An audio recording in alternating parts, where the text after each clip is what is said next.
thunder, lightning, flooding, and dust. This is what we know as the monsoon here in southern Arizona. Our weather can change in an instant. For 3 months, storms destroy the desert, the roads, and even our homes. Our First Alert weather team will take you inside the storm, breaking down what you can expect this season, how to prepare yourself for the months ahead, and the unknown benefits of the twists and turns of the monsoon. This is a KOLD First Alert special presentation. Monsoon 2017, Inside the Storm, sponsored by Copper Point Schools. The monsoon comes every year, starting on June 15th and lasting through the end of September. The storms barrel through southern Arizona, bringing torrential rain and towering walls of dust. Throughout the season, we keep an eye on the storms with the largest weather team in southern Arizona. Our team coverage of Monsoon 2017 starts right now. June is the hottest month of the year, but with little to no moisture, thunderstorms can't grow. Fast forward to early July, high pressure migrates to our northeast over the Four Corners, shifting our winds out of the south. The southerly winds carry in rich tropical moisture from the Gulf of Mexico and the Gulf of California. That moisture, combined with extreme summer heat, can create the intense afternoon thunderstorms we see throughout the season.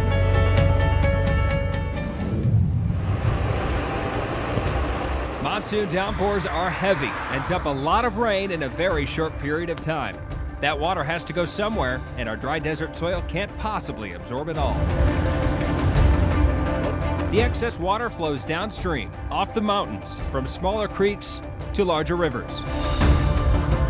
There are a handful of primary washes in Tucson and countless others across the state. Any of the water runoff will follow the flow of gravity, and that means that most of the rain falling around Tucson will end up right here, where the Rito meets the Santa Cruz River. Most of the rain falling on the eastern side of Tucson will end up in the Santa Cruz, and most of the rain in the Rincon and Catalina Mountains will end up in the Pantano, the Tanque Verde Creek, and the Rito. Because of the sloping elevation from Sonora, Mexico to Tucson and Phoenix, most of the rivers in southern Arizona flow to the north or northwest. Those washes can fill up in just minutes. When there's enough water, it can flow out of the wash and onto the roads. So every year when monsoons come, this is one of the things we worry about is cars getting stuck in flooded roadways. On a sunny day, drivers don't think twice about the dips in the road. But imagine driving on this road during a storm. The rain is hitting the windshield and the water is rising on the road. And that's when first responders say drivers get swept away in seconds.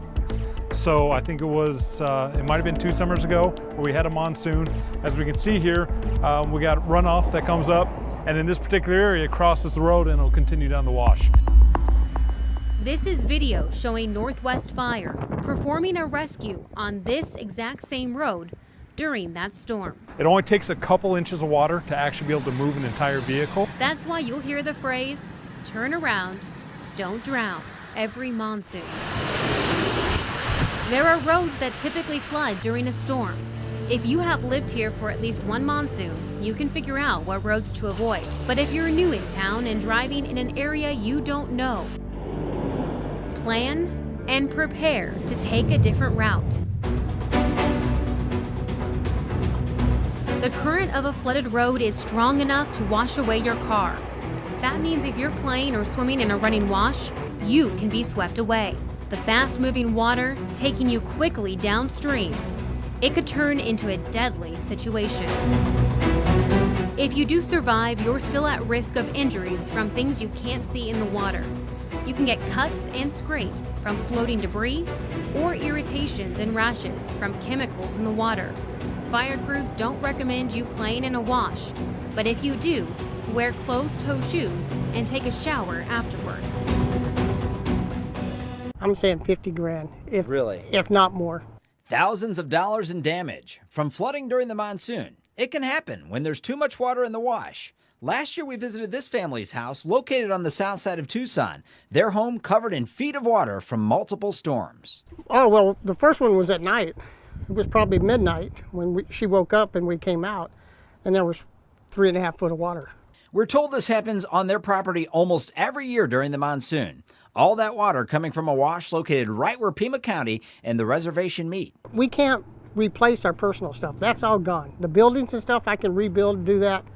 But now I have to deal with some mold issues with some of the stuff from the water. Those costs add up, as flooding is the nation's most common and costly disaster, leaving behind millions of dollars in damage every year. Most people don't even realize that renter's insurance and homeowner's insurance doesn't actually cover flood-related damage. You actually have to purchase separate insurance for storm-related flooding.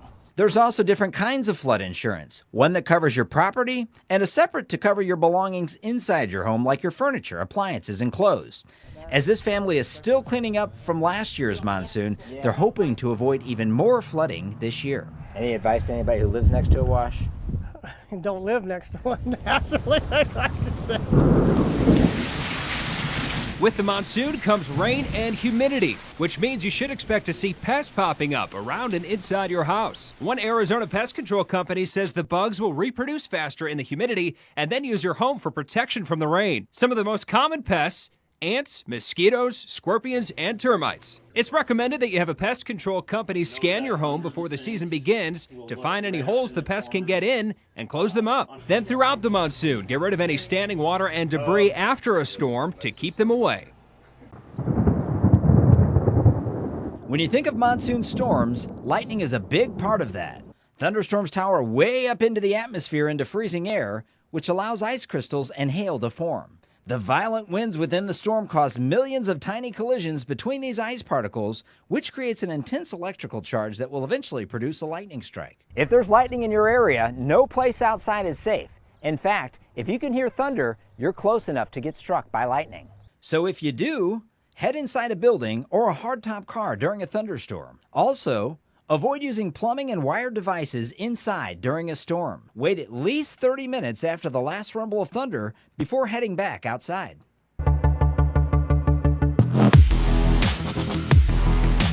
It's considered one of the deadliest stretches of highways in Arizona. How it gets even worse during the monsoon and what's being done about it. Strong winds can kick up the Arizona dust, making it hard to see behind the wheel. What to do if you see a dust storm approaching while you're out on the roads. Plus, the most common car problems during the monsoon and how you can prevent future calls for roadside assistance.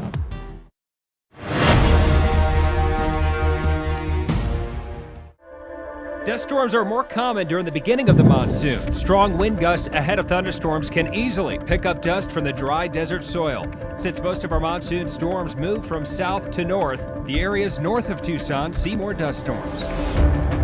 For decades, dust has caused collisions along the interstates in Arizona, but no location is worse than right here. This is I-10 near Picacho Peak, the deadliest stretch of highway in the state. This area, this little section of freeway right where we stand, gets more, has more dust-related accidents than any place else on I-10 in Arizona. Tom Herman is with the Arizona Department of Transportation and has been working on the I-10 dust detection project for more than a year. So we're going to put sensors along the side of the road, and if it detects a dust storm, it'll set off variable speed limits to slow drivers down. It'll set off electronic message boards we're going to put in the median right along here. Cameras, dust sensors, and traffic sensors will be placed along both directions of I-10 from milepost 209 to milepost 219.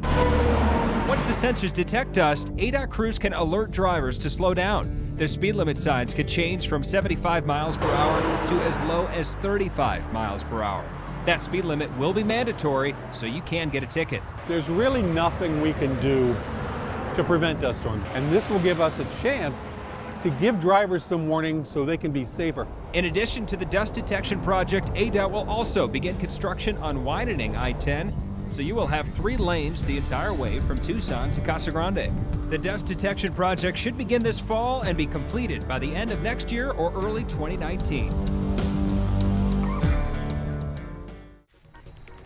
When there's too much dust, continuing to drive with low visibility could be deadly. So here's what you should do if you run into a dust storm. First, slow down immediately. Check your surroundings and carefully pull off the highway. You want to get as far off the paved portion as you can. Once you're completely off the road, turn off all of your lights and do not turn on your hazards. Also, make sure your foot is not on the brake. That's to make sure cars don't see your lights, follow you off the road, and hit your vehicle. Then wait it out inside your car with your seatbelt on. Dust storms can last anywhere from a few minutes to an hour. Make sure there's enough visibility before getting back on the road. We don't plan to get stuck in a storm, but it's important to have a disaster supply kit in the car so you're prepared for the worst. Part of that kit: water, snacks, jackets, a blanket, and umbrella. If you want to be extra safe, also put prescribed medications, a flashlight, and extra batteries in your kit. As the monsoon rolls through southern Arizona, it can wreak havoc in any construction zone. Right now, we have two major projects happening in Tucson, Project Ina and the Ajo I-19 interchange. Arizona Department of Transportation crews tell me they have two main concerns as the season starts. The first, drainage. Since each storm brings a significant amount of rain, contractors find ways to get water out of the work zone and prevent delays for drivers. Another issue can come when water runs into washes and ruins project equipment. ADOT takes action to prevent this from happening by finishing work in flood-prone areas before storms strike. Occasionally, a major monsoon storm will disturb long-term road work, but these proactive plans will help you get through most of our cone zones smoothly this summer. I'm Sasha Loftus reporting. Our hot temperatures and heavy rain can wear down your car. Here's what you can do to avoid calling roadside assistance this monsoon. Make sure your tires are inflated and have enough tread. If not, replace them. Get your battery tested to make sure it's properly holding its charge. But if it's more than 3 years old, consider replacing it. AAA recommends changing your windshield wiper blades before the rain starts and making sure all of your car lights are working. If you want to be extra prepared, get your brakes inspected and check and replace your air filters. Coming up on Monsoon 2017, Inside the Storm, what you can expect this upcoming season. Plus, reports of valley fever go up during this time of year. What doctors now think triggers those cases that's no longer connected to our southern Arizona dust storms. Lightning, thunder, and wild animals. What you can do to keep your pets safe during the monsoon.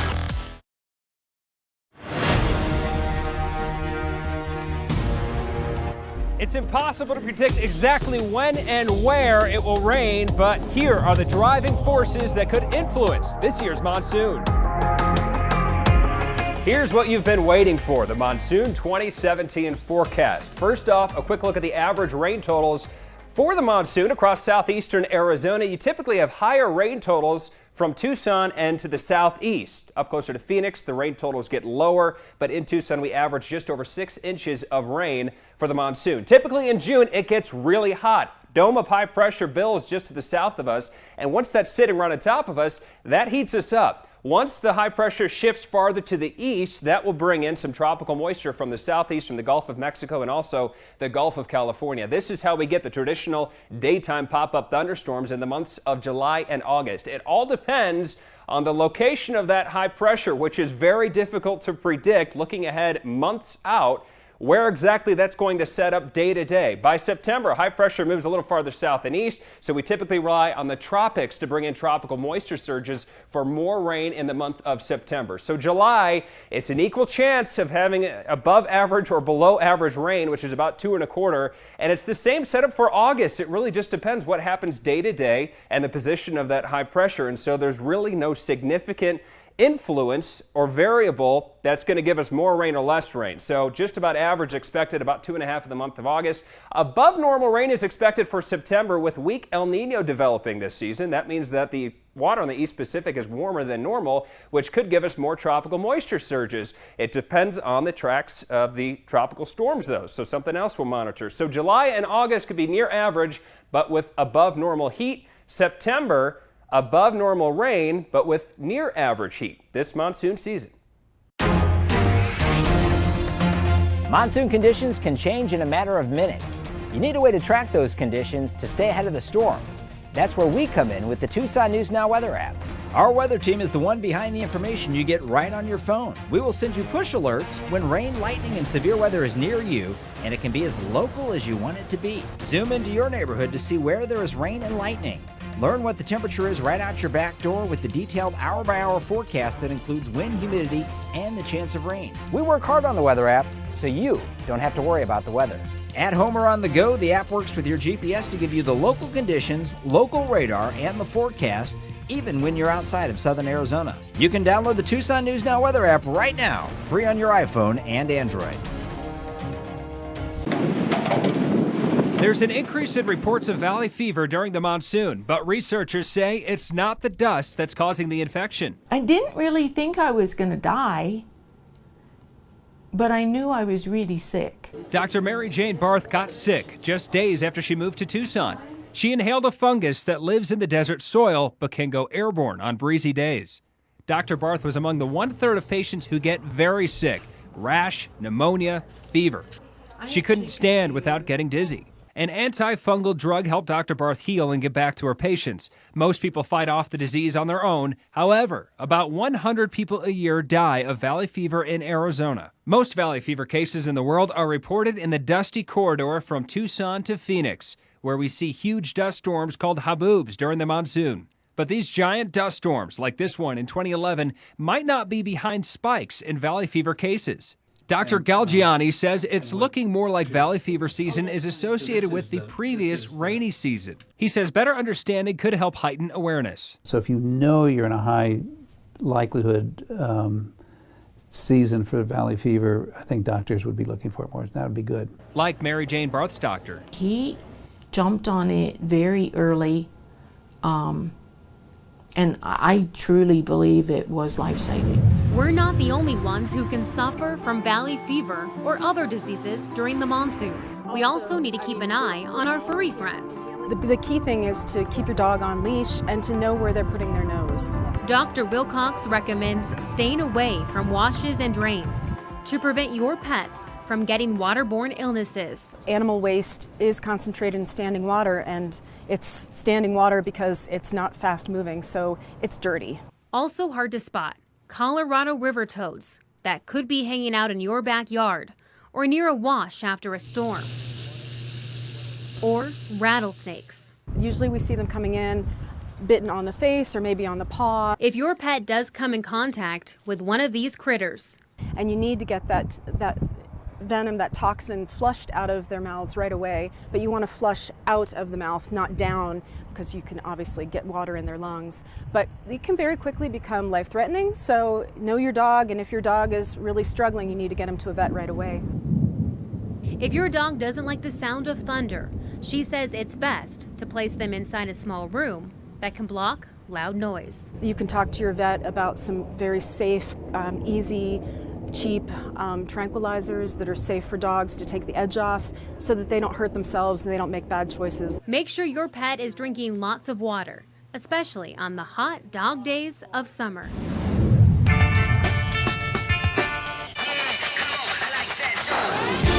Beating the heat with a night hike? We're talking to trained search and rescue teams about how you can avoid the common missteps and enjoy the great outdoors without having to call on them for help. Some of the conditions during a monsoon storm are so amazing, you may just want to snap a picture and share it with your family and friends. From lightning to flooding, the tricks you can use on your phone that can help you to catch a show-stopping photo. And it's not all bad things that come out of the monsoon. What's good about this season? You might not know.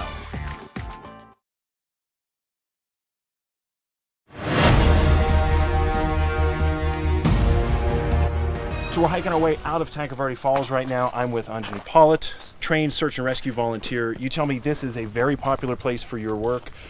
What's the problem here? What do you see more than anything? Well, we see a number of things here. We, of course, see injuries just from people rolling their ankle, things like that. There's also environmental related issues. Heat exhaustion and heat stroke is a very serious issue, and we see that a lot out here during the summer. And in addition to that, there's also the danger of water here. Flash floods and just even running water, people getting swept away, and also, cliff jumping can lead to very serious injuries and death out here. We're running out of daylight. So what would you say to someone who, I'm going to wait till the sun goes down, night hike, it'll be a little cooler. Is there a better way to do that? I'd recommend early mornings as the best time to go hiking around here. You're avoiding the hottest times of day, which is great, but you still have the good visibility.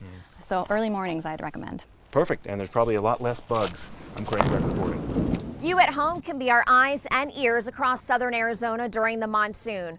From thunder to lightning and flooding, our storms can be the center of an incredible photo. I met up with Tucson native and photographer Greg McCowan, who tells me what started as a hobby quickly turned into an obsession. Took a lot of trial and error. So I asked what it takes to capture the perfect storm. Greg tells me it's a combination of the right tools, skill, and sometimes just plain luck. Perfect shot takes a lot of patience. It's a lot of guesstimating.